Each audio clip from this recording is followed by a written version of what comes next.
a heavy reinforced military presence on the Colombian side of the Colombia-Venezuela border. And you can see 3 armored vehicles here, a 4th over there.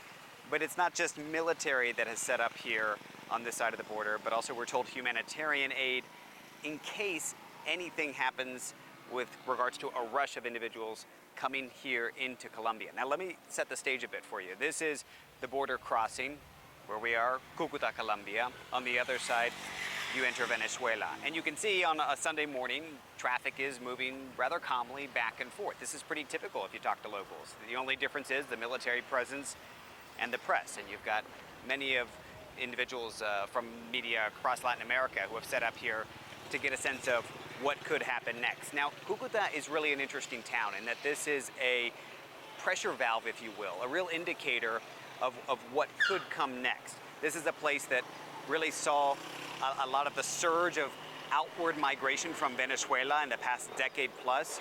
Here in Colombia, you have the largest diaspora of Venezuelans, some 3 million according to some estimates. And of course, you had Venezuelans who passed through here to then continue up into Central America, through Mexico and into the US. Many of them we've met along the way in recent years. And a lot of them reference the instability, the uncertainty, the insecurity of living in Venezuela. So the folks here who have made their lives in Cucuta, for example, they were out in the streets late into the night. In fact, we touched down just before midnight and folks were still out celebrating. You had families draping themselves in flags. There were a lot of emotions. People seemingly very happy. What's interesting is when you speak to those individuals, those who have been, say, 10 plus years out of Venezuela, say they have their lives here in Colombia. No matter what changes in Venezuela, they have no real desire to move back. But those who have been here less than that, and it seems to be a rough average of 10 years or so, say they do want to go home. They want to try to reestablish their lives. So this could be a place where we see a few things. You could see folks who are fearing the chaos, fearing more instability, fearing more fracturing coming from Venezuela into Colombia.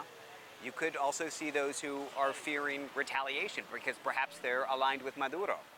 Then on this side, you could see a reverse migration, folks who want to go home, want to go back to Venezuela, and this is where many of them would return on that crossing. But on this Sunday morning, as of now, it's tranquil. It's not a rush in either direction. Folks skeptical, hopeful, but uncertainty still in place.